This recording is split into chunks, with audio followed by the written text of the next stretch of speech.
Let me say this. Within our ministry, we face many issues as we attempt to reset the dial. We believe that we will be successful in dealing with issues in the shipping registry, in the air registry, with issues within the public transport, as we, with our buses and our ferries, attempt to ensure the movement of people across the island.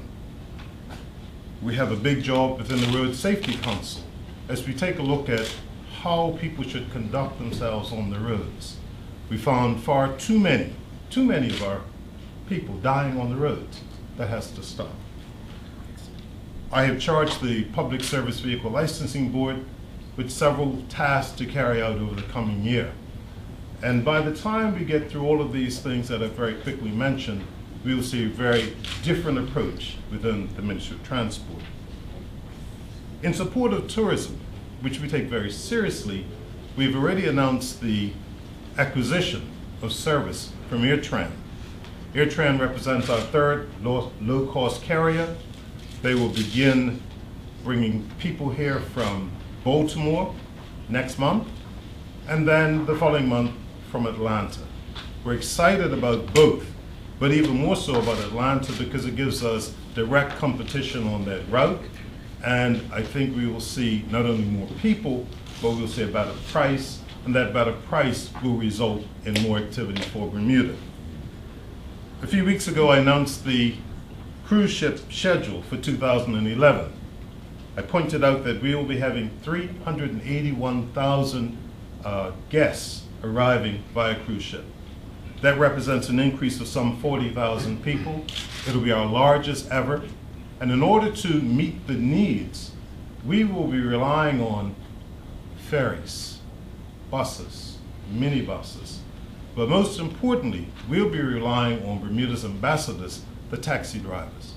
And therefore, we are expecting that we will be able to work extremely closely with the taxi industry.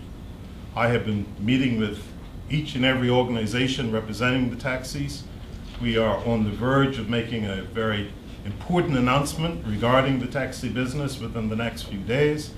And all of the things that we're doing are designed to ensure that we can work as partners together and not apart. We need everybody pulling together to make this cruise season a success. The marine ports have a study ongoing of the shipping channels so that we can ensure that we can get our larger ships into St. George and also here into the city of Hamilton. It has been extremely difficult, as everyone knows, for both St. George's and Hamilton not having a cruise ship docked right in port every day. We have done a fabulous job of creating Heritage Wharf, being able to take the two large ships at the same time, but we, within the ministry, feel it would be advantageous for the business owners in St. George and the business owners in Hamilton if we could move to getting ships in port in those two areas. And so therefore we look forward to the results of that study.